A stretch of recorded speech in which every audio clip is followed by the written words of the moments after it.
Portal hypertension. What is portal hypertension? It is characterized by prolonged elevation of portal venous pressure above 7 mm mercury. Normal portal venous pressure is from 2 to 5 mm mercury. Its clinical features are splenomegaly, ascites, collateral veins such as periumbilical vein, which is called caput medusa. Hypersplenism may be present. Hematemesis and melena due to rupture of esophageal varices may be present, and fetor hepaticus, which results from post-systemic shunting of blood, which allows mercaptans to pass directly to the lungs. Investigation. Endoscopic examination of upper GI tract is done to determine gastroesophageal varices. Ultrasonogram of whole abdomen to detect portal hypertension such as splenomegaly and collateral vessels.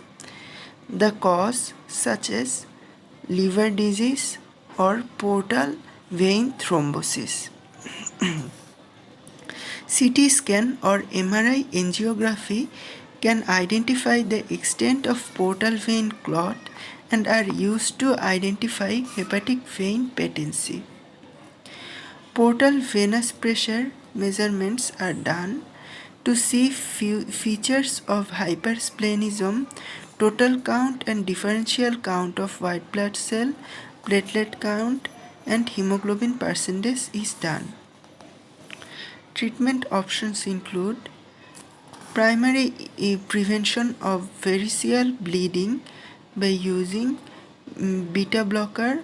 Propranolol 80 to 160 mg daily is effective in reducing portal venous pressure. Prophylactic banding is done. It may be considered in patients that are unable to tolerate beta blocker therapy. Carvedilol, a non-cardioselective vasodilating beta blocker, is also effective. Treatment of acute variceal bleeding is done by restoration of hemodynamic status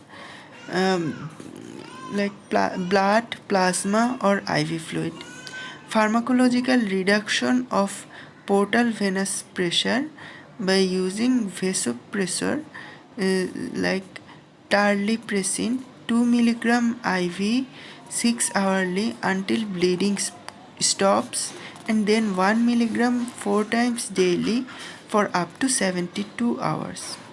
Prophylactic antibiotics IV cephalosporin and is given, and it reduces incidence of SBP or spontaneous bacterial peritonitis. Emergency endoscopy is done to confirm variceal rather than ulcer bleeding.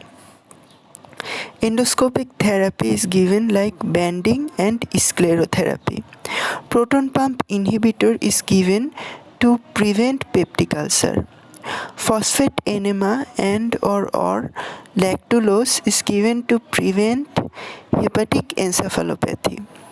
Balloon tamponade is done, and transjugular intrahepatic portosystemic stent shunting TIPSS is done. Esophageal transection is done.